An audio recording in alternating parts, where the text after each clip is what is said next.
Congress party న్యాయ వ్యవస్థ గురించి చాలాసార్లు కథలు చెప్తూ ఉంటుంది. దాంట్లో మొన్నే మనం మాట్లాడుకున్నాం. ఎమర్జెన్సీ టైంలో అసలు న్యాయ వ్యవస్థ అధికారాలే తీసి పడేసింది. అలాగే అంతకుముందు ఆహ్, ఏదైతే ఒక కాంగ్రెస్ పార్టీ తరపున ఎంపీగా పనిచేసినటువంటి ఆయన తీసుకెళ్ళి సుప్రీంకోర్టు జడ్జిగా చేసి ఇందిరాగాంధీకి సంబంధించినటువంటి కేసులకి అన్నిటిని కొట్టిచ్చేసుకుని ఆ తర్వాతన మళ్ళీ ఆయన రిటైర్ అయిపోగానే తీసుకొచ్చి సుప్రీంకోర్టు న్యాయమూర్తిగా ఉన్నటువంటి ఆయన్ని రిటైర్ అయ్యాక తీసుకొచ్చి మళ్ళీ రాజ్యసభ సభ్యత్వం ఇచ్చింది. ఇది ఒక కథ నడిపింది అన్నట్టు. ఇట్లాంటిదే మరొక అంశం.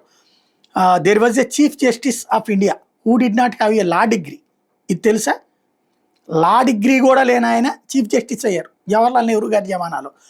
కైలాష్ నాథ్ వాంచు ఆయన ఐసీఎస్ అధికారి, అంటే ఐఏఎస్, ఐఎఫ్ఎస్, ఐఆర్ఎస్, ఐపీఎస్ ఇట్లా ఉంటుందో అట్లాంటిది ఐసీఎస్, అంటే అప్పుడు సివిల్ సర్వీసెస్ అనమాట. సివిల్ సర్వీసెస్ అధికారిని తీసుకెళ్ళి ఆయనకున్న అర్హత ఏంటి అంటే ఆయన సబ్జెక్ట్లో లా కూడా వన్ ఆఫ్ ద సబ్జెక్ట్ అట ఆయన ఎంచుకున్న సబ్జెక్ట్లో. కాబట్టి దాని ఆధారంగా ఆయనకి ట్రైనింగ్ అని చెప్పి ఇది ఆ ట్రైనింగ్ అయ్యిందని చెప్పేసి అదే పెద్ద క్వాలిఫికేషన్ అని నెహ్రూ గాంధీ ఫ్యామిలీ హయాంలో ఆయనకి సుప్రీంకోర్టు న్యాయమూర్తి పదవి ఇచ్చారన్నటువంటి విషయాన్ని ఇప్పుడు భారతీయ జనతా పార్టీ ఎంపీ నిషికాంత్ దుబే ప్రస్తావించడంతో మరొకసారి చర్చకు వచ్చింది.